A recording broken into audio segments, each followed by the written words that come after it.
صل على سيدنا محمد يا رب صل وسلم. بسم اللہ الرحمن الرحیم. سورہ اعراف کا رکوع نمبر 6 اور 8ویں پارے کا رکوع نمبر 13 میں آج شروع کروں گا، اور حسب معمول اس رکوع کا سب سے پہلے لفظی ترجمہ مختصر گرامر کے ساتھ، پھر انشاءاللہ اس کی تفسیر ہوگی. اعوذ باللہ من الشیطان الرجیم. بسم اللہ الرحمن الرحیم. ونادى اصحاب الاعراف رجالا، اور پکاریں گے اصحاب اعراف یعنی وہ لوگ جو اعراف پر تھے، رجالاً کچھ لوگوں کو، یعرفونہم جن کو وہ پہچانتے ہوں گے، بسیماہم ان کی علامتوں سے. کیا پکاریں گے؟ قالوا کہیں گے، ما اغنا عنکم نہیں فائدہ پہنچایا تم کو، جمعکم تمہاری جماعت نے، تمہارے گروہ نے، وما کنتم تستکبرون اور اس بات نے کہ تم تکبر کیا کرتے تھے، تم اپنے آپ کو بڑا سمجھا کرتے تھے، اس تکبر نے بھی تمہیں آج اللہ کے عذاب سے نہیں بچایا. اہؤلائی، آ کا معنی کیا، ہؤلائی کا معنی یہ ہیں، اہؤلائی الذین کیا یہ ہیں وہ لوگ، یعنی جنتیوں کی طرف اشارہ کر کے جہنمیوں سے کہیں گے، جنتیوں کی طرف اشارہ کریں گے اور کلام کریں گے جہنمیوں سے، تو جہنمیوں سے کہیں گے اہؤلائی کیا یہ ہیں وہ لوگ، اقسمتم جن کے بارے میں تم نے قسم اٹھائی ہوئی تھی، لا ینالہم اللہ برحمت کہ اللہ ان کو نہیں پہنچے گا رحمت کے ساتھ. نالا ینالو کئی بار گزر چکا ہے، نیل پہنچنا، حاصل کرنا، کہ اللہ ان تک نہیں پہنچے گا رحمت کے ساتھ، یعنی اللہ ان پر رحم ہی نہیں کرے گا. کیا ان لوگوں کے بارے میں تم نے قسمیں اٹھا کے کہا تھا کہ ان پر رحم ہو ہی نہیں سکتا. ادخلوا الجنت، قرآن کہتا ہے کہ پھر اللہ ان اہل اعراف سے کہیں گے، یعنی قال اللہ، یہاں یہ لفظ محذوف ہے، اللہ کہے گا ادخلوا الجنت جنت میں داخل ہو جاؤ، لا خوف علیکم ولا انتم تحزنون تم پر بھی کوئی خوف نہیں ہے اور تم بھی کبھی غمزدہ نہیں ہوگے. ونادى اصحاب النار، اب جہنم والے پکاریں گے اصحاب الجنہ جنت والوں کو. کیا پکاریں گے؟ ان یہ کہیں گے، افیضوا علینا من الماء، بہا دو، افاضہ یفیض افاضتاً کا معنی بہا دینا، پھیلا دینا، اصل میں تھا افوضہ جس کو پڑھا جاتا ہے افیضہ، پھر افاضہ، اکرمہ باب فعل سے، یہ فیض سے نکلا ہے، فاضہ یفیض، فیض کہتے ہیں نا، حضرت کا فیض پھیلا ہوا ہے، تو فیض خود ہی ایک پھیلنے کی چیز کو کہتے ہیں. تو افیضوا علینا پھیلا دو ہم پر، یعنی دے دو ہم کو، چھڑکا دو، ڈال دو ہمارے اوپر، من الماء پانی سے، یعنی پانی کا کچھ حصہ ہمیں دے دو، او یا ان چیزوں میں سے، مما اصل میں تھا من ما، او مما یا ان چیزوں میں سے ہمیں کچھ دے دو، رزقکم اللہ جو اللہ نے تمہیں رزق دیا ہے. قالوا تو جنتی کہیں گے، ان اللہ بے شک اللہ تعالی، حرمہما اللہ نے حرام کر دیا ہے، ہما ان دونوں چیزوں کو، یعنی جنت کے رزق اور جنت کے پانی کو حرام کر دیا ہے، علی الکافرین کافروں پر، الذین یہ وہ کافر ہیں، اتخذوا دینہم جنہوں نے اپنے دین کو ٹھہرا لیا تھا، بنا لیا تھا، لہواً ولعبا کھیل اور تماشے کی چیز، وغرتہم اور دھوکے میں ڈال دیا تھا ان کو، الحیات الدنیا دنیاوی زندگی نے، فالیوم ننساہم اللہ فرمائیں گے پس آج کے دن، الیوم کہتے ہیں آج کے دن کو، پس الیوم آج کے دن، ننساہم ہم ان کو بھول جائیں گے. نسیہ ینسا نسیانن بھولنا، تو ننسا اصل میں تھا ننسیو نضربو کی طرح، آج کے دن ہم ان کو بھول جائیں گے، کما جیسے کہ نسو یہ لوگ بھول گئے تھے، لقاء یومہم ھذا اپنے اس دن کی ملاقات سے، ھذا کا معنی یہ والا جو ان کا دن ہے، لقاء اس کی ملاقات کو جیسے یہ لوگ بھول چکے تھے، اگنور کر دیا تھا، تو ہم بھی آج ان کو بھول جائیں گے. یعنی بھولنے کا اللہ تو نہیں بھولتا، مراد یہ ہے کہ جیسے کوئی کسی کو جب بھولتا ہے تو اس کو نظر انداز کر دیتا ہے، تو یہ لازمی معنی مراد ہے، ہم بھی ان کو نظر انداز کر دیں گے اور ایسے بن جائیں گے جیسے ہمیں یہ معلوم ہی نہیں ہے کہ یہ کون لوگ ہیں. وما کانوا بآیاتنا یجحدون اور جیسے کہ یہ لوگ تھے ہماری آیتوں کا انکار کرتے، تو جیسے ہماری آیتوں کا یہ انکار کیا کرتے تھے، آیتوں کو اہمیت نہیں دیتے تھے، تو آج ہم بھی ان کو بھول جائیں گے، ہم بھی ان کو اہمیت نہیں دیں گے.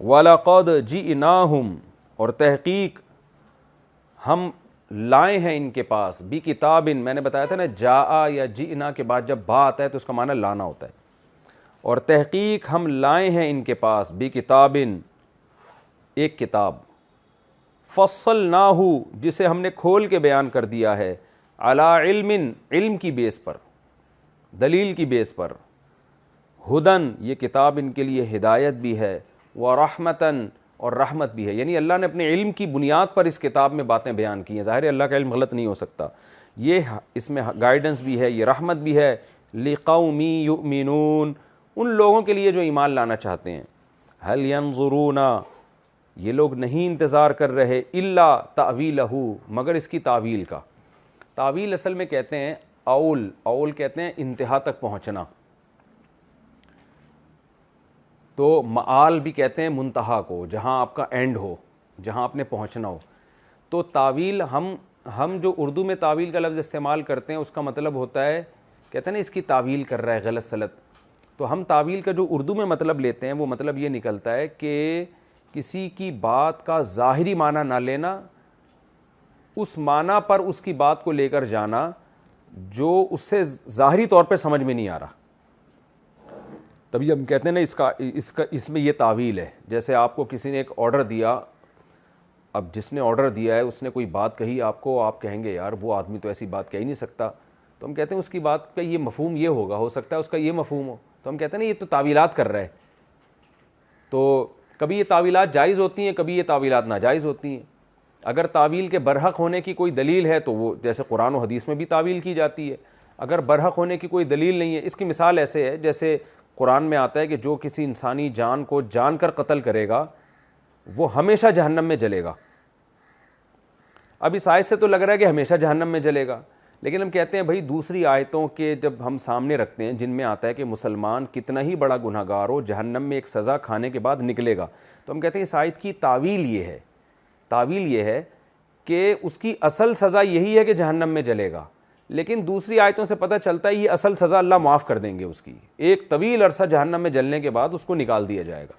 تو کیا مطلب قرآن کی ظاہری آیت، یعنی آیت کا جو مطلب فوری سمجھ میں آ رہا ہے وہ آپ مراد نہیں لے رہے، اس کا وہ مفہوم مراد لے رہے ہیں جو فوری سمجھ میں نہیں آ رہا، تو اس عمل کو عام طور پہ تعویل کہا جاتا ہے فقہا کی اصطلاح میں اور عوام کی اصطلاح میں۔ لیکن یاد رکھیں قرآن جب تعویل کا لفظ استعمال کرتا ہے تو اس کا مطلب ہوتا ہے تفسیر،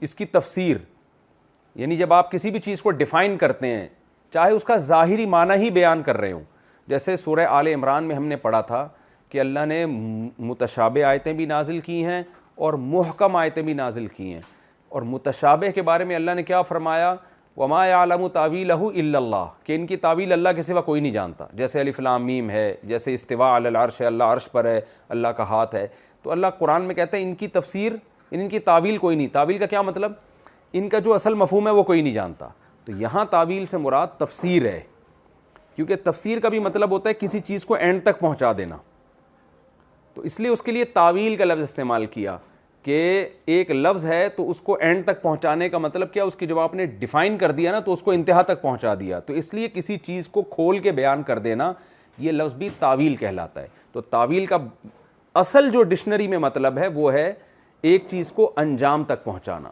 تو اب قرآن یہاں کہہ رہا ہے هل ينظرون الا تاویلا، کہ یہ جو قرآن ہے نا کیا یہ لوگ اس کی تعویل کا انتظار کر رہے ہیں، کیا مطلب اس میں جو باتیں کی گئی ہیں اس کی اینڈ کیا ہوگا کہ جب وہ سزائیں اور وہ جنت اپنی آنکھوں سے دیکھ لیں گے، تو یہ اس کی تعویل ہے، تو اس لحاظ سے اس کو تعویل کہا گیا ہے، یعنی اس کے رزلٹ، اس کے جو نتائج ہیں جب اپنی آنکھوں سے دیکھ لیں، تو کیا یہ لوگ چاہتے ہیں کہ اس قرآن پر ایمان ابھی نہ لے کر آئیں بلکہ اس کی تعویل جو قرآن نے وعدے کیے ہیں وہ اپنی آنکھوں سے دیکھ لیں، تو کیا اس کی تعویل کا انتظار کر رہے ہیں؟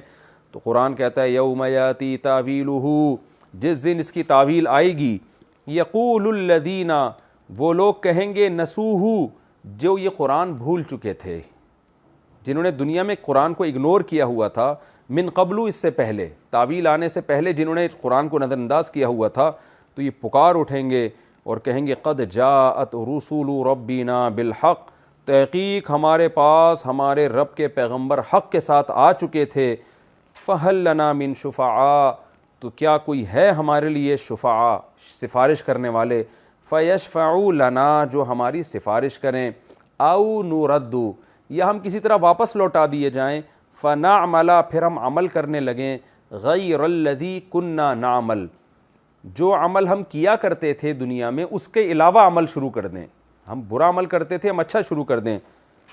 قد خسروا انفسہم، اللہ فرماتے ہیں یہ خسارے میں پڑ گئے اپنے نفس کی طرف سے، یا انہوں نے اپنے نفسوں کو خسارے میں ڈال دیا، وضل عنہم، اور آج غائب ہو جائیں گے ان سے، ما کانوا یفترون، وہ سفارشی جو انہوں نے گھڑ رکھے تھے، افترا جو انہوں نے تراش رکھے تھے، افترا کا معنی تھا جھوٹ باندھنا، تو جو جھوٹ انہوں نے باندھا ہوا تھا آج وہ بھی ان سے غائب ہو جائے گا۔ یہ لفظی ترجمہ ہو گیا رکوع نمبر 6 اور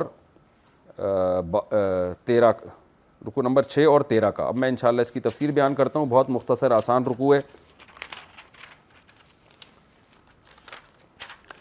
قرآن کہتا ہے وَنَادَى أَصْحَابُ الْأَعْرَافِ رِجَالًا يَعْرِفُونَهُمْ بِسِيمَاهُمْ، جنت اور جہنم کے درمیان جو اصحاب اعراف ہوں گے، جن کا میں نے آپ کو پچھلے ایپیسوڈ میں بتایا تھا، پچھلے لیکچر میں بتایا تھا، جن کی نیکیاں برائیاں وزن میں برابر ہوں گی، تو وہ کیا کریں گے؟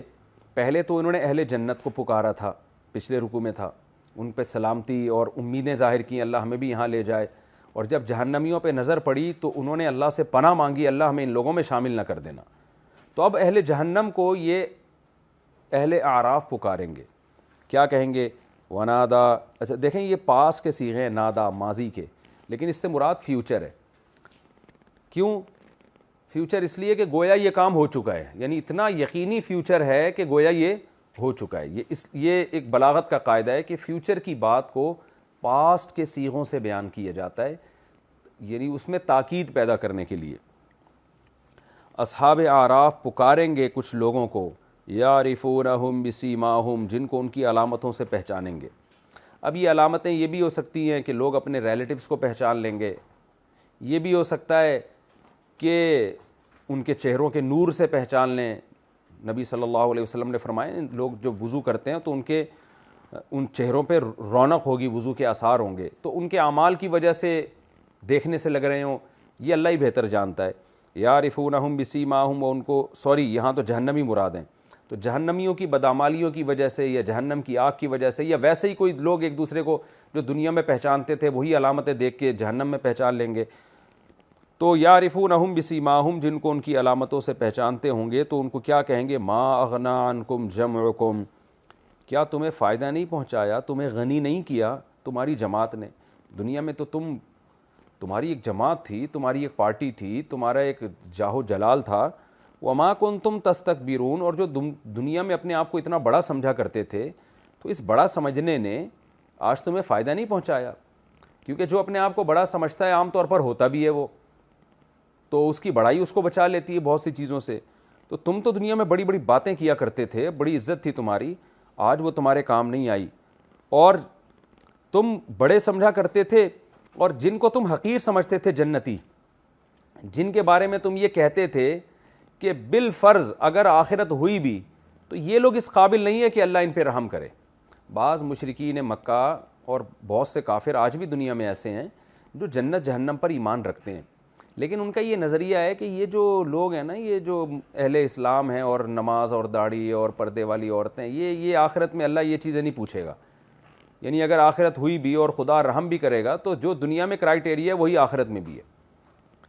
خاص طور پہ یہ تکبر پڑھے لکھے لوگوں میں زیادہ ہوتا ہے، جو لوگ ایجوکیٹڈ ہوتے ہیں نا، پڑھے لکھے ہوتے ہیں، کوئی ڈگری ان کے پاس آ جاتی ہے، تو وہ اس خوش فہمی کے اندر مبتلا ہو جاتے ہیں کہ جو ٹھیلے والے، رکشے والے، موچی، یہ اس قابل نہیں ہے کہ ان کو آخرت میں بھی اللہ نوازے، یعنی دنیا میں جس کو بڑا سمجھا جاتا ہے آخرت میں بھی وہی ہوگا، تو ایک کبر ہوتا ہے، ان کی طرف حقارت سے دیکھتے ہیں کہ بھئی یہ کوئی کامیابی کا معیار یہ لوگ تھوڑی ہیں۔ آپ نے دیکھا ہوگا بہت سے ایجوکیٹڈ لوگ، یا کوئی ڈگری مل جائے یا کوئی زیادہ عزت معاشرے میں مل جائے تو یہ جھاڑو لگانے والے اور جمعدار اور یہ موچی اور ٹماٹر بیچنے والے، ان کو سمجھتے ہیں حقیر لوگ ہیں، جبکہ حدیث میں آتا ہے کہ جنت میں غریب لوگ مالداروں سے زیادہ ہوں گے اور جہنم میں مالدار غریبوں سے زیادہ ہوں گے، یہ صحیح حدیث ہیں اس بارے میں۔ تو جن کو آپ دنیا میں حقیر سمجھا کرتے تھے جنت میں ان کی مقدار زیادہ ہوگی، اور جن کو آپ دنیا میں بڑا سمجھا کرتے تھے جہنم میں وہ زیادہ ہوں گے۔ تو تو قرآن کہتا ہے اہا الا الذین اقسمتم، کہ اعراف جو ہیں، اصحاب اعراف، وہ جہنمیوں سے کہیں گے جنتیوں کی طرف اشارہ کر کے کہ یہ ہیں وہ لوگ جن کے بارے میں تم یہ قسمیں کھایا کرتے تھے کہ اللہ ان کو رحم کرے گا ہی نہیں، یعنی یہ ایسے پسماندہ لوگ ہیں کہ آخرت میں بھی اگر آخرت قائم ہو بھی گئی تو ان کو کچھ نہیں ملنے والا. تو یعنی تم کتنے بڑے بے وقوف تھے. تو اس سے اصل میں وہ یہ بتانا چاہ رہے ہیں کہ تم نے کامیابی اور ناکامی، عزت اور ذلت کا جو معیار گڑھا ہوا تھا نا، وہ تمہارا خود ساختہ معیار تھا، وہ حقیقی معیار نہیں تھا. تو یہ بہت اہم آیت ہے ہمیں اپنے آپ کو پرکھنے کے لیے. آج ہم نے بھی عزت اور ذلت کا جو معیار بنایا ہوا ہے نا، وہ دولت ہے، وہ شہرت ہے، وہ سامنے والے کا لباس، وضاقتہ، اس کا گریڈ، عمل کو ہم بھی فوکس نہیں کر رہے ہیں. تو یہ بہت اہم آیت ہے. اس آیت میں اس نظریے کی نفی کی گئی ہے کہ اللہ کی نظر میں عزت اور ذلت، جنت اور جہنم کا معیار آپ کے اعمال ہیں، وہ آپ کی دنیاوی وجاہت نہیں ہے. یہی تو دھوکہ فرعون کو ہوا تھا، موسیٰ علیہ السلام کو تانے دیا کرتا تھا، ام انا خیر من ھذا الذی ھو مہین، لوگوں سے خطاب کرتا کہ میرے پاس باغات ہیں، نہریں ہیں، مصر کی حکومت ہے، میرا سکہ چلتا ہے، میرا آرڈر چلتا ہے، میں بہتر ہوں یا یہ مسکین جو کمزور ہے، مہین ہے، ایک غلام قوم میں پیدا ہوا اور اس کے پاس سونے کے کنگن نہیں ہیں، میرے محل میں پلا ہے، صندوق سے میں نے نکالا تھا اس کو. تو یہ تکبر جو ہے نا، یہ غلط فہمی آج بھی بہت سارے لوگوں میں. تو اللہ فرماتے ہیں وہ اصحاب اعراف ان جہنمیوں سے کہیں گے ان کے بارے میں تم کہا کرتے تھے. جب یہ مکالمہ ہوگا تو اللہ تعالیٰ پھر اصحاب اعراف کو کہیں گے ادخلوا الجنہ، تم بھی جنت میں داخل ہو جاؤ، لا خوف علیکم ولا انتم تحزنون، جیسے جنت میں کسی پر کوئی خوف اور غم نہیں ہوتا، تم پہ بھی کوئی خوف اور غم نہیں ہوگا. کیونکہ اس وقت ان کو یہ خوف تھا کہ ہماری نیکیاں بدیاں برابر ہیں، ایک طرف جہنم ایک طرف جنت. ایسا نہ ہو کہ اللہ ہمیں یہ کہے کہ چونکہ جنت کے اعمال تم نے، نیکیوں کا پلڑا بھاری نہیں ہے، اس لیے تمہارے لیے جہنم کا فیصلہ ہوگا. تو وہ ڈرے ہوئے تھے اس بات سے، لیکن اللہ ان کے اس خوف کو دور کر دے گا. کیونکہ حدیث میں آتا ہے کہ اللہ کی رحمت ہمیشہ اللہ کے غضب پہ غالب رہے گی، تو اللہ اپنی رحمت سے ان کو جنت میں داخل کرے گا. وَنَادَا أَصْحَابُ النَّارِ أَصْحَابَ الْجَنَّةِ، جب یہ جنتی سارے جنت میں اور جہنمی جہنم میں چلے جائیں گے تو جہنم کے لوگ پھر جنتیوں کو پکاریں گے. پہلے جنتیوں نے پکارا تھا، کیا کہا تھا کہ ہم سے جو ہمارے رب نے وعدہ کیا وہ ہم نے پورا پایا. بتاؤ تم سے تمہارے رب نے جو وعدہ کیا تھا وہ پورا پایا کہ نہیں پایا؟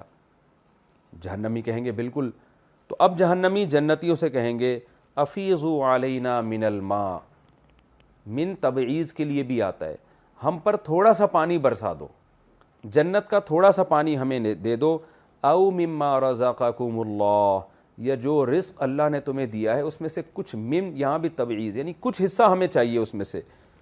قالوا، تو جنتی کہیں گے ان اللہ نے حرمہما، ان دونوں چیزوں کو حرام کر دیا ہے، علی الکافرین، انکار کرنے والوں پر. جو جنت اور جہنم کے منکر تھے نا، یقین ہی نہیں تھا، آیتیں پڑھ پڑھ کے سنائی جاتی تھیں، بتایا جاتا تھا، اس کو مذاق سمجھتے تھے. آج ان لوگوں کو اللہ نے حرام کر دیا ہے، ہمارے اختیار میں نہیں ہے. الذین اتخذوا دینہم لہوا ولعبا، اب آگے اللہ کا کلام شروع ہو رہا ہے. یہ وہ کافر ہیں جنہوں نے اپنے دین کو کھیل تماشا بنا لیا تھا. کیا مطلب؟ یہ سمجھتے تھے کہ دنیا میں ہم آئے ہیں، کوئی مقصد نہیں ہے، بس انٹرٹینمنٹ. دیکھیں نا آج غیر مسلموں کا کیا ہے، وہ یعنی ان کے لائف اسٹائل دیکھ لیں آپ، سوائے لذت لذت لذت، انٹرٹینمنٹ بھی لذت کے لیے، تو سوائے زبان کی لذت، شرمگاہ کی لذت، پیٹ کی لذت، ان لذتوں کے علاوہ دنیا کا کوئی مقصد ہی نہیں ہے.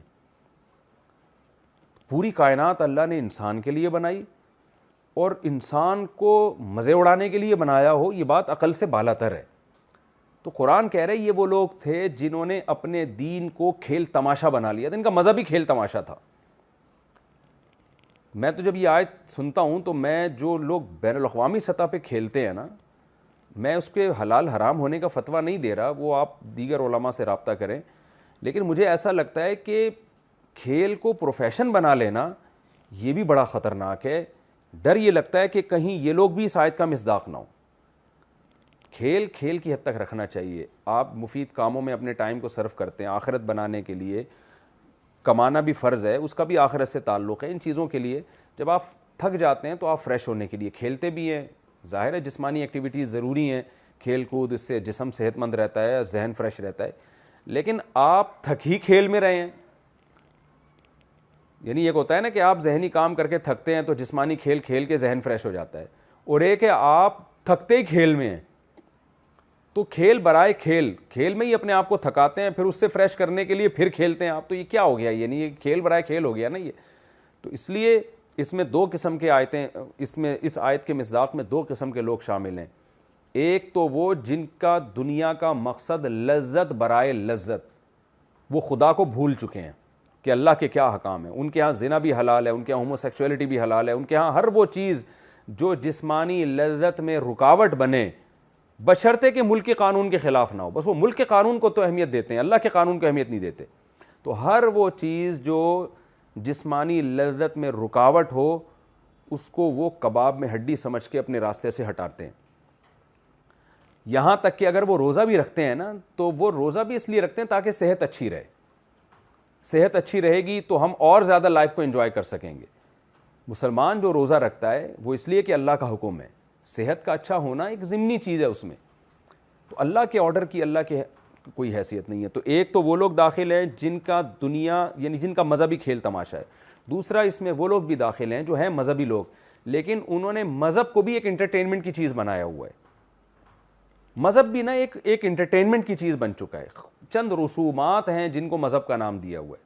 محرم میں الگ قسم کی رسومات ہوں گی, جو ہے نا وہ الگ قسم کے انٹرٹینمنٹ ہے, الگ قسم کے اس میں اپنے ایک انجوائمنٹ ہے. رونا دھونا بھی ایک قسم کا, خوب سمجھ لیں, انجوائمنٹ کا ایک طریقہ ہوتا ہے کہ رونے دھونے کی مجلسیں ہوں گی, وہ بھی ایک قسم کی انجوائمنٹ ہے.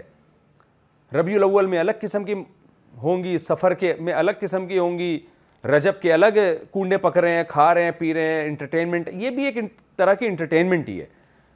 تو ایک رمضان ہے جو تھوڑا سا بچا ہوا ہے ان چیزوں سے, تو اور اس کو پہ مذہب کا لیبل لگاتے ہیں. آج فلانے کا کھانا ہے, آج فلانے کا کھانا ہے, آج فلانے کا کھانا ہے, آج فلانے کے نام پہ بریانی, آج. تو یہ جو مذہبی لوگوں نے مذہب کی اصل تعلیمات کیا تھی, آپ سورہ اعراف میں سن چکے ہیں. سورہ اعراف میں بھی اور سورہ انعام میں بھی, تعالوا اتل ما حرم ربکم علیکم, آؤ ہم تمہیں بتاتے ہیں رب کن چیزوں سے ناراض ہوتا ہے. اللہ کے ساتھ شرک نہ کرو, ماں باپ کے ساتھ اچھا سلوک کرو, یتیموں کا مال نہ کھاؤ, معاہدوں کی خلاف ورزی نہ کرو, اور اس طرح کی جتنی آیتیں ہیں, ناپ تول میں کمی نہ کرو, اور نماز کی پابندی ہے, اپنے بچوں کو غربت کے خوف سے قتل نہ کرو, اللہ پہ توکل کرو, ہم تمہیں رزق جیسے ان کو رزق دیتے ہیں تمہیں بھی رزق دیں گے. اس طرح کی جتنی آیتیں ہیں, یہ ہے اصل اسلام. تو جو مذہبی لوگ جیسے یہود و نصارہ نے اپنے مذہب میں کچھ رسومات داخل کر لی, کرسمس رہ گئی ہے ان کے مذہب میں, تو ایسے ہی اہل اسلام میں ایک بہت بڑا طبقہ ایسا ہے کہ جن کا مذہب بھی جن کے لیے مذہب بھی ایک انٹرٹینمنٹ کی چیز بن گئی ہے. اس میں رونا دھونا بھی ہے, اس میں ہنسنا بھی ہے. تو مذہب کی جو اصل تعلیمات تھیں اس کو فالو نہیں کیا جا رہا. تو قرآن کہہ رہا ہے یہ وہ لوگ ہیں جنہوں نے اپنے دین کو کھیل تماشا بنا لیا تھا. کیوں؟ غرتہم الحیات الدنیا, ان کو دنیاوی زندگی نے دھوکے میں ڈال دیا تھا. دنیا کی زیب و زینت دیکھ کے یہ سمجھ بیٹھے تھے کہ یہی دنیا اصل ہے, یہاں سے ہم نے کبھی جانا نہیں ہے. قرآن دنیا کو جگہ جگہ متاع الغرور سے تعبیر کرتا ہے کہ یہ دھوکہ دے دیتی ہے انسان کو. آپ سمجھ رہے ہیں جس حالت میں ابھی ہوں کل بھی اسی کنڈیشن میں ہوں گا, ایسا نہیں ہوتا. بہت تیزی سے ٹائم گزر رہا ہے, کل قیامت کے دن آپ نے اللہ کے سامنے کھڑے ہونا ہے. تو آگے اللہ فرماتے ہیں فَالْيَوْمَ نَنْسَاهُمْ, پس آج ہم ان کو بھلا دیں گے. یہ جہنمی مانگ رہے ہوں گے نا پانی, تو اللہ ان کی پکار نہیں سنے گا. آج ہم ان کو بھلا دیں گے. کما نسوا لقاء یومہم ھذا, جیسے کہ انہوں نے اس دن کی ملاقات کو بھلا دیا تھا. ملاقات کو بھلانے میں یہ بھی داخل ہے کہ آپ ان آیتوں پہ غور ہی نہیں کر رہے جو آپ کو یہ بتا رہی ہیں کہ کل تم نے زندہ ہو کے اللہ کے سامنے کھڑے ہونا ہے دوبارہ. وہ آیتیں سننے کے لیے تیار نہیں, آپ ان پہ دلائل سننے کے لیے تیار نہیں. یہ بھی بھلانا ہے. اور یہ بھی بھلانا ہے کہ آپ ان آیتوں پر ایمان تو لے آئے, لیکن آخرت آپ نے اپنی زندگی سے نکال دی ہے, اور ان آیتوں میں اب غور کر کے اپنے آپ کو سیدھا کرنے کے لیے تیار نہیں ہے. تو جو جس درجے میں آخرت کو بھولے گا, قیامت میں اللہ بھی اسی درجے میں اس کو بھولے گا. اور بھولنے کا مطلب کیا ہے؟ نظر انداز کر دے گا. کیونکہ میں نے بتایا نا بار بار کہ اللہ انسانوں سے انسانوں کے لب و لہجے میں انسانوں کے طرز پہ کلام کرتا ہے. تو ہم جب کسی کو اگنور کرتے ہیں تو ہم اس کے لیے بھولنے کا لفظ استعمال کرتے ہیں. بھائی تم تو مجھے بھول ہی گئے ہو, تو ضروری نہیں ہوتا کہ وہ آپ کو بھولا ہو. ہم جب کسی کو رخصت کر رہے ہوتے ہیں تو کہتے ہیں نا تم جہاں بھی ہو میں تمہیں یاد رکھوں گا, تو مطلب میں تمہارا خیال رکھوں گا. تو یہاں بھی اللہ فرماتے ہیں ہم بھی ان کو بھول جائیں گے جیسے کہ یہ لوگ اس آخرت کو بھول گئے تھے. ابھی اولمپکس کے کھیل ہو رہے ہیں, آپ دیکھیں سارا دن کھیل میں لگے رہیں گے, پھر انعامات جیتیں گے, ٹرافیاں جیتیں گے. کون آسمان سے بارشیں برسا رہا ہے, کون ماں کے پیٹ میں ایک چھوٹے سے 1.5 ملین جرثوموں میں سے ایک جرثومے کو سلیکٹ کر کے اس کو انسان بناتا ہے, اس کے ناک کان دل دماغ جگر بناتا ہے, دنیا میں آ کے ماں کی چھاتیوں میں دودھ پیدا کرتا ہے, کیسے طرح طرح کے نباتات پیدا کرتا ہے. پھر اس نے مرد کے لیے عورت کو بنایا, عورت کے لیے مرد کو بنایا, لتسکنوا الیہا تاکہ سکون حاصل. یہ پوری لائف دینے والا کون ہے؟ کون سوکھا چارہ جانوروں کو کھلا کے اس کے تھنوں سے ایسا چکنا گاڑا دودھ نکال رہا ہے؟ یہ نیچر یہ کام نہیں کر سکتی. غیر مسلم, میں بہت افسوس کے ساتھ کہنا پڑتا ہے, میں جب غیر مسلموں کی ڈاکومنٹریز دیکھتا ہوں نا, ہندوؤں نے بنائی ہو جنگلوں کی, ایسی خدا کے قدرت کے دلائل اس میں ہوتے ہیں, لیکن کسی ایک نے بھی گاڈ کا یا اللہ کا نام نہیں لیا ہوتا کہ ماشاء اللہ سبحان اللہ یا کیا زبردست خدا ہے. لیکن عربوں کی یا مسلمانوں کی ڈاکومنٹریز جب آپ دیکھتے ہیں تو نیچے سب نے کمنٹس کیے ہوتے ہیں کہ یار کیسی اللہ کی قدرت ہے. ایسی قدرت انسان کو دیکھنے کو ملتی ہے کہ انسان اپنی آنکھوں پہ ضبط نہیں کر سکتا. تو جو کائنات خدا کا اتنا زبردست تعارف کروا رہی ہے, اسی کائنات میں پڑھ کے خدا کو بھول رہے ہیں لوگ. تو قرآن کہہ رہے ہیں آج ہم ان کو بھلا دیں گے جیسے کہ انہوں نے اس دن کی ملاقات کو بھلا دیا. وما کانوا بآیاتنا یجحدون, اور جیسے کہ یہ لوگ ہماری آیتوں کا انکار کیا کرتے تھے, گویا آج ہم بھی انکار کر دیں گے, ہم جانتے ہی نہیں ان کو کون ہے. یعنی یہ تشبیہات ہیں. آگے اللہ تعالیٰ فرماتے ہیں وَلَقَدْ جِئْنَاهُمْ بِكِتَابٍ, تحقیق ہم ان کے پاس ایک کتاب لا چکے ہیں. یہی کتاب جو ہم پڑھ رہے ہیں, فَصَّلْنَاهُ, جس کو ہم نے کھول کھول کے بیان کر دیا. آپ بتائیے اس سے زیادہ کیا کسی چیز کو ڈیفائن کیا جائے گا. اللہ نے صرف یہ نہیں کہا کہ جنت جہنم ہوگی, جنت اور جہنمیوں کے آپس کے مکالمے, ان کی باتیں, کیسے وہ پانی کو ترسیں گے اور کیسے اللہ ان کو بھولے گا. تو قرآن کہہ رہا ہے تحقیق ہم ایک کتاب لا چکے ہیں جو علم کی بیس پر, یعنی اللہ کی نالج اور اللہ کے علم کی بیس پر ہم اس کو کھول کھول کے بیان کر رہے ہیں. ہدن, اس میں گائیڈنس ہے, ہدایت ہے, تمہیں بتا رہی ہے صحیح کیا ہے غلط کیا ہے. ورحمتن, اور رحمت بھی ہے, عمل کرو گے فائدہ اٹھاؤ گے. لقوم یؤمنون, ان لوگوں کے لیے جو ایمان لانا چاہتے ہیں, جو چاہتے ہیں کہ ہمیں صحیح بات ملے تو ہم اس پہ یقین کر لیں گے. تو ان لوگوں کے لیے یہ کتاب ایسی ہے کہ جب پڑھیں گے تو ان کو یقین آ جائے گا, اور پھر ان کو اس سے گائیڈنس ملے گی, تو ان کے لیے یہ کتاب رحمت بن جائے گی. اور جو چاہتے ہی نہیں ہیں, جن کا یہ نظریہ ہے کہ ہمیں اس سے غرض ہی نہیں ہے کہ صحیح کیا اور غلط کیا, ہمیں تو اپنی دنیا کی لائف کو انجوائے کرنا ہے, ان کے لیے یہ کتاب رحمت نہیں ہے. هل ينظرون الا تاویلا, کچھ بدبخت ایسے بھی ہیں جو رزلٹ کا انتظار کر رہے ہیں. بھئی قرآن جو باتیں کر رہا ہے جنت جہنم کی اور یہ ہوگا وہ ہوگا, وہ ہمیں دکھا دو. تعویل کا میں نے مفہوم بیان کیا تھا نا ترجمے میں, کہ اس کا انجام دکھاؤ ہمیں کیا ہوگا. تو اللہ فرماتے ہیں جس دن انجام آئے گا نا, تو اس دن جب انجام اپنی آنکھوں سے دیکھ لو گے تو پھر ایمان مقبول نہیں ہوگا, پھر کوئی فائدہ نہیں ہوگا ایمان کا. یوم یاتی تاویلہ, جس دن اس کا انجام دیکھو گے اپنی آنکھوں سے تو پھر ایسا نہیں ہوگا کہ تم ایمان لاؤ گے اور پھر ہم تمہارے ایمان کو قبول کر لیں گے. انجام جب آئے گا نا تو پھر یہ ہوگا جو تم یہ باتیں کہو گے تم. یقول الذین نسوہ, وہ لوگ کہیں گے جو اس کے انجام کو یا اس قرآن کو بھول چکے تھے, من قبل, اس سے پہلے. کیا کہیں گے؟ افسوس کا اظہار کریں گے. یہ نہیں کہیں گے کہ ہاں جی اب ہم نے اپنی آنکھوں سے دیکھ لیا, ہم بڑے خوش ہیں, ہم ایمان لے آئے, اب ہمیں جنت میں بھیجا جائے. چیخیں گے, پکاریں گے, کیا کہیں گے؟ قد جاءت رسول ربنا بالحق, ہمارے پاس ہمارے رب کے پیغمبر حق کے ساتھ آئے تھے, واقعی صحیح باتیں کر کے گئے تھے, وہ آج ہم اپنی آنکھوں سے دیکھ رہے ہیں. فہل لنا من شفعاء, ہمارے پاس تو ایسا عمل نہیں ہے کہ بخشش ہو جائے, کیا کوئی ہمارے سفارشی ہیں؟ فیشفعوا لنا, جو ہماری سفارش کر لیں. او نردو, یا ایک دفعہ اللہ ہمیں دوبارہ مہلت دے دے, ہم دوبارہ دنیا میں جائیں, فنعمل, پھر ہم وہ عمل کریں, غیر الذی کننا نعمل, اس کا غیر ہو جو ہم دنیا میں کیا کرتے تھے. دنیا میں تو کھیل تماشوں میں ہم نے اپنی زندگی برباد کر دی, دنیا میں تو انٹرٹینمنٹ میں زندگی برباد کر دی, تو کیا ہم اس کے علاوہ ہمیں عمل کی مہلت مل سکتی ہے؟ اللہ فرماتے ہیں قد خسروا انفسہم، انہوں نے برباد کر دیا اپنے آپ کو، وضل عنہم ما کانوا یفترون، اور جو جھوٹ یہ گڑھا کرتے تھے وہ جھوٹ بھی آج ان سے گم ہو گیا ہے۔ وہ اکثر مشرکین گڑھا کرتے ہیں کہ یہ ہمارے فلانے دادے اور یہ بت اور یہ جو چیزیں ہمیں سفارش کر کے اللہ کے عذاب سے بچا لیں گی، تو اللہ فرماتے ہیں وہ بھی آج ان سے غائب ہو چکے ہیں۔ یہ ہمارا رکوع تھا جی سورہ اعراف کا رکوع نمبر 6 اور 8ویں پارے کا رکوع نمبر 13۔ اب ہم انشاءاللہ شروع کرتے ہیں سورہ اعراف کا رکوع نمبر 7 اور 8ویں پارے کا رکوع نمبر 14، اور یہ اس کا بھی حسب معمول سب سے پہلے لفظی ترجمہ ہوگا اور پھر انشاءاللہ اس کی ہم تفسیر پیش کریں گے۔ بسم اللہ الرحمن الرحیم۔ ان ربکم اللہ الذی خلق السماوات والارض فی 6 ایام، بے شک تمہارا رب اللہ ہے جس نے آسمانوں کو اور زمین کو بنایا فی 6 ایام 6 دنوں میں، ثم پھر وہ استویٰ علی العرش، عرش پر مستوی ہو گیا۔ مستوی کا مطلب قرار پکڑ لیا اس نے عرش کے اوپر، جیسے بادشاہ تخت پر مستوی ہوتا ہے، یہ متشابہات میں سے ہے۔ یغشی اللیل النہار، اغشا یغشی، اغشان کا معنی ڈھانپنا، یہ غشی کا لفظ گزر چکا ہے، بتا چکا ہوں بار بار۔ یغشی اللیل النہار، رات کو ڈھانپ دیتا ہے دن پر، یطلبہ حثیثا، طلب یطلبہ کا معنی طلب کرنا، تو یطلبہ وہ رات طلب کر رہی ہوتی ہے، ہو اس دن کو، حثیثا فوراً، حثیث فوری طور پر، یعنی فوراً اس کے پیچھے آ رہی ہوتی ہے، ایسا لگا ہوتا ہے کہ دن آگے آگے بھاگ رہا ہے اور رات اس کے پیچھے پیچھے تعاقب کر رہی ہے، یعنی فوراً آ لیتی ہے اس کو۔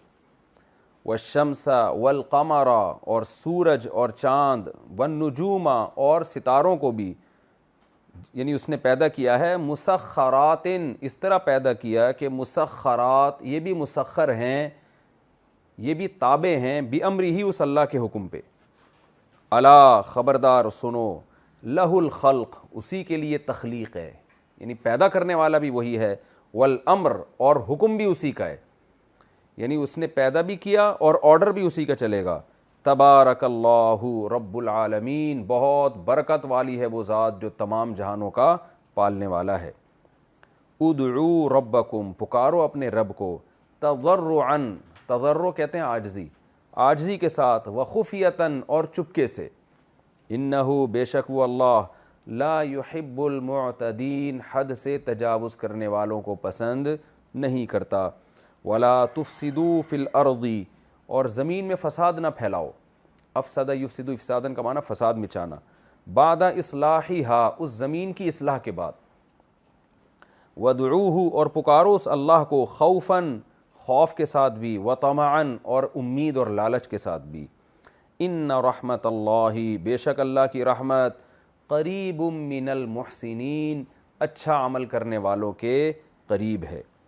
وہو الذی، اور اللہ وہ ذات ہے، یرسل الریاح، ریح کی جمع ریاح، وہ ہواؤں کو بھیجتا ہے، بشراً، بشارت دینے والا بنا کے، بین یدی رحمتہ، اپنی رحمت کے سامنے، سامنے کا لفظ عربی میں پہلے کے معنی میں استعمال ہوتا ہے، کیونکہ پاسٹ آپ کے سامنے ہوتا ہے، فیوچر آپ کے پیچھے ہوتا ہے جو نظر نہیں آ رہا ہوتا، تو اپنی رحمت یعنی بارش سے پہلے وہ خوشخبری والی ہوائیں بھیجتا ہے، حتیٰ اذا، یہاں تک کہ جب، اقلت، یہ ہوائیں اٹھا لیتی ہیں، اقل یقل اقلالا، اکرم یکرم اکرامن کی طرح، اصل میں تھا اقللا، اس کا معنی ہوتا ہے بوجھ اٹھانا، یہاں تک کہ جب یہ ہوائیں اٹھاتی ہیں، سحاباً، بادل کو، ثقالاً، وزنی بادل، ثقیل بھاری چیز کو کہتے ہیں، ثقال اس کی جمع آتی ہے، یہاں تک کہ جب یہ وزنی بادلوں کو ہوائیں اٹھاتی ہیں، سقناہ، تو ہم ان ہواؤں کو یا ان بادلوں کو دھکیلتے ہیں، ساقا یسوق سوقن، اصل میں تھا سواقا یسوق، نصر ینصرو کی طرح، اس کا معنی ہوتا ہے ہانکنا، سائق عربی میں ڈرائیور کو بھی کہا جاتا ہے، جو گاڑی کو چلا رہا ہوتا ہے، ہانک رہا ہوتا ہے نا، گاڑی کو آگے کو لے جا رہا ہوتا ہے، ایک ہوتا ہے قائد، ایک ہوتا ہے سائق۔ قائد کہتے ہیں جو آگے آگے چل رہا ہو، لوگ اس کے پیچھے پیچھے آ رہے ہوں، اور سائق اسے کہتے ہیں جو کسی چیز کو اپنے پیچھے پیچھے چلا رہا ہو، جیسے جانوروں کو جو ریوڑ کو اپنے پیچھے چلاتے ہیں اس کو بھی سائق کہا جاتا ہے، قائد نہیں کہا جاتا۔ تو سقناہ، ہم ان، سقنا اصل میں تھا سوقنا، تو اس کو پڑھا جاتا ہے سقنا، تو ہم ان بادلوں کو چلاتے ہیں، لی بلدن میتن، مردہ شہروں کی طرف. یہاں بلد سے مراد، بلد ویسے تو شہر کو کہتے ہیں لیکن یہاں مراد زمین ہے، مردہ زمین کی طرف. فَأَنزَلْنَا بِهِ، پھر ہم اس بادل سے برساتے ہیں الماء پانی کو. فَأَخْرَجْنَا بِهِ، پھر اس پانی کے ذریعے نکالتے ہیں ہم من کل الثمرات، ہر طرح کے ثمرات. ثمرہ نتیجے کو کہتے ہیں، پھل کو بھی کہتے ہیں، رزلٹ کو بھی کہتے ہیں، یعنی جو بھی زمین سے نباتات نکلتے ہیں یہاں سب مراد ہیں، ہر طرح کے ثمرات ہم اس سے پیدا کرتے ہیں. کذالک نخرج الموتیٰ، اسی طرح ہم مردوں کو بھی نکالیں گے. میت کی جمع موتیٰ، مردوں کو بھی ہم نکالیں گے. لعلکم تذکرون، شاید کہ تم نصیحت حاصل کر لو، یعنی ہماری ان باتوں کو سن کے اور یہ دلیل دیکھ کے. والبلد الطیب، اور جو پاکیزہ شہر ہے یعنی جو پاکیزہ زمین ہے، اچھی زمین ہے. یخرج نباتہ، وہ اپنے نبات کو نکالتی ہے، نبات پودے اور پیداوار، وہ اپنی پیداوار کو نکالتی ہے. بِإِذْنِ رَبِّهِ، اپنے رب کے حکم سے. یعنی اچھی زمین جب بارش برسے گی تو خوب پیداوار کرے گی. والذی خبوث، اور وہ زمین جو خبیث ہے، خبیث سے مراد بے برکت، اس میں برکت نہیں ہے، بنجر ہے. لا یخرج، وہ نہیں نکلتی الا نکیدہ، مگر ناقص ہونے کے اعتبار سے، یعنی اس سے پیداوار ناقص نکلتی ہے، چند پودے چند جھاڑیاں نکل آئیں گی. کذالک، اس طرح سے. نصرف الآیات، ہم اپنی آیات کو کھول کھول کے بیان کرتے ہیں. لقوم یشکرون، ان لوگوں کے لیے جو شکر ادا کرتے ہیں. یہ تو لفظی ترجمہ ہو گیا. اب میں انشاءاللہ اس رکوع نمبر 7 اور 14 کا آپ کے سامنے تفسیر پیش کرتا ہوں. ان ربکم اللہ الذی خلق السماوات والارض، تمہارا رب وہ ہے جس نے آسمانوں اور زمینوں کو 6 دنوں میں پیدا کیا، پھر عرش پر مستوی ہوا. جب بھی کوئی بادشاہ عرش پہ مستوی ہوتا ہے تو وہ آرڈر جاری کرتا ہے، حکومت اس کے ہاتھ میں آتی ہے. تو اللہ تعالیٰ چونکہ انسانوں سے انسانوں کے محاوروں میں بات کرتے ہیں تو اس لیے اللہ نے بھی اپنی قدرت اور طاقت کو سمجھانے کے لیے عرش کا لفظ استعمال کیا. جلوہ افروز ہوا، کیونکہ جب کائنات وجود میں آ گئی 6 دنوں میں تو اب اللہ نے اس کائنات کا نظام گویا سنبھالا. تو یہ ہم سے ہمارے زمان میں بات ہو رہی ہے، ہمیں ہماری جو مینٹل لیول ہے نا اس کو سامنے رکھ کر اللہ ہم سے کلام کر رہا ہے. تو اب ان آیتوں میں گھسنا کہ یہ عرش کا کیا مطلب اور یہ سب فضول باتیں ہیں جن سے شریعت نے منع کیا ہے. تمہارا رب وہ ہے جس نے آسمانوں اور زمینوں کو 6 دنوں میں پیدا کیا، پھر عرش پر مستوی ہوا، یعنی کائنات کا نظام اس نے سنبھالا اور آرڈر جاری کیے. یہ 6 دنوں میں جو اللہ نے اس کائنات کو پیدا کیا، بعض علماء اس کے دیکھیں دن تو تھے نہیں اس وقت نا، تو 6 دنوں سے مراد ہے 6 دنوں کی مقدار، یعنی 6 دنوں میں جتنا ٹائم گزرتا ہے اتنے ٹائم میں اللہ نے اس کائنات کو پیدا کیا اور یعنی پورا برابر کر دیا، جو 7 آسمان اور زمین وجود میں آ گئی. یہاں بعض لوگ اچھا ایک تو یہ بات سمجھیں کہ بعض مفسرین نے ان 6 دنوں کی تفسیر کی ہے کہ یہ دنیا کے 6 دن مراد نہیں ہیں، بلکہ وہ 6 دن جو آخرت کے لحاظ سے ہوں گے. آخرت میں ایک دن 50,000 سال کا بھی ہو سکتا ہے، 1,00,000 سال کا بھی ہو سکتا ہے. تو انہوں نے کہا یہ 6 دن کو دنیا کے دنوں پہ قیاس نہیں کیا جا سکتا. لیکن راجح بات اس میں یہی ہے کہ قرآن کے ظاہر کو خام خواہ میں آپ ہٹائیں نہیں. 6 دن کا مطلب 6 دن ہی ہوتا ہے. تو اللہ نے 6 دنوں میں 6 دنوں کے ٹائم کے بقدر میں اس کائنات کو بنایا. یہاں ملحد لوگ، ایتھیس لوگ کچھ اعتراضات کرتے ہیں کہ سائنس تو یہ کہتی ہے اتنے کروڑوں سال میں کائنات بنی اور یہ ہوا وہ ہوا. تو قرآن کی کوئی آیت اس میں سائنس کے خلاف نہیں ہے. اور دیکھیں انسان جب یہ اگر جو منی سے انسان بننے کا پروسیس 9 مہینے میں ہوتا ہے، یہ اگر ہم نے اپنی آنکھوں سے نہ دیکھا ہوتا نا تو انسان کو دیکھ کر سائنسدان یہ کہتے کہ یہ انسان بھی شاید کروڑوں سال میں وجود میں آئے. یعنی سائنس تو اس لیے کوئی تھیوری پیش کرتی ہے کہ وہ مذہب پر ایمان کی قائل ہی نہیں ہے، اس نے ہر چیز کی کوئی نہ کوئی لاجک پیش کرنی ہے. تو خوب سمجھ لیں کہ قرآن کی کوئی بات آج تک سائنس کی کسی ایسی تھیوری سے غلط ثابت نہیں ہوئی جو طے شدہ تھیوری ہو، یعنی جس پہ 100% دلائل سے قائم ہو چکی ہو. تو اس میں کوئی عقل سے بعید بات نہیں ہے کہ اللہ نے اس کائنات کو 6 دنوں میں پیدا کر دیا ہو. اب آپ جب پہاڑوں پہ ریسرچ کرتے ہیں اور پتھروں پہ ریسرچ کرتے ہیں اور اس ریسرچ کے بعد آپ یہ کہتے ہیں کروڑوں سال میں پیدا ہوئی ہوگی یہ، یعنی کروڑوں سال دیکھیں اس نتیجے تک جس نتیجے پہ آج کائنات پہنچی ہے، اس نتیجے پر پہنچنے میں تو ہو سکتا ہے کروڑوں کے اربوں سال لگ گئے ہوں، لیکن جو اس کا وجود میں آنا ہے یہ صاف طور پہ قرآن سے پتہ چلتا ہے کہ یہ 6 دنوں میں اللہ نے اس کائنات کو پورا ڈیزائن کر لیا. اس کے جو آسمان اور زمین اور ستارے سیاروں کا نظام 6 دنوں میں وجود میں آ چکا تھا. تو جب تک سائنس 2 اور 2 4 کی طرح اس کے خلاف دلائل قائم نہ کر دے، اس وقت تک یہ کبھی بھی دعویٰ نہیں کیا جا سکتا کہ سائنس کی یہ بات قرآن کے خلاف ہے، اور ظاہر ہے یہ ہو نہیں سکتا۔ میں اس کی مثال دے رہا ہوں نا کہ اگر انسان کو کوئی دیکھ لے اور سائنسدانوں کو یہ کو پتہ ہی نہ ہو کہ انسان کیسے بنتا ہے، کوئی جنگل میں کوئی سائنسدان ہو جس نے کبھی، ایک مثال دے رہا ہوں، ایک فرضی مثال، آپ یہ کہہ سکتے ہیں کہ سائنسدان کو کیسے پتہ نہیں ہوگا کہ انسان کیسے بنتا ہے، میں ایک فرضی مثال دے رہا ہوں کہ یہ تو پروسیس ہم دیکھ رہے ہیں کہ 9 مہینے میں بچہ وجود میں آ جاتا ہے، لیکن اگر یہ پروسیس ہم نے دیکھا نہ ہوتا تو کسی بھی انسان کو دیکھ کے یہ نظریہ قائم کیا جاتا کہ یہ کروڑوں سال میں یہ بن کے آیا ہوگا ہمارے سامنے، لیکن اللہ ماں کے پیٹ میں صرف اس کو 9 مہینوں میں اس کو مکمل کر لیتے ہیں۔ تو اللہ کی قدرت سے یہ کوئی بعید نہیں ہے کہ پوری کائنات کا نظام اللہ نے 6 دنوں کے اندر کمپلیٹ کر لیا ہو۔ ہاں پھر یہاں تک پہنچنے میں ارتقا ہوا ہو اور جس کنڈیشن میں آج یہ زمین ہے اس میں کروڑوں اربوں سال لگ گئے ہوں، تو یہ پاسبل ہے، اور یہ قرآن کے خلاف نہیں ہے، کیونکہ خود حدیث میں آتا ہے کہ قرآن میں بھی آتا ہے وَكَانَ عَرْشُهُ عَلَى الْمَاءِ، اللہ کا عرش پہلے پانی پر تھا۔ اس سے ظاہر ہوتا ہے کہ پہلے زمین پانی سے ڈھکی ہوئی تھی، پھر پانی آہستہ آہستہ ختم ہوا، تو اس کنڈیشن تک لانے میں کروڑوں سال بھی لگ سکتے ہیں، اربوں سال بھی لگ سکتے ہیں، لیکن کائنات کا جو وجود ہے، جو اجرام وجود میں آئے ہیں، 7 آسمان اور زمین وجود میں آئی ہے، یہ صاف طور پہ قرآن سے اور پچھلی آسمانی کتابوں میں بھی یہ بات لکھی ہوئی ہے کہ یہ اللہ تعالیٰ نے 6 دنوں میں اس کو بنایا ہے۔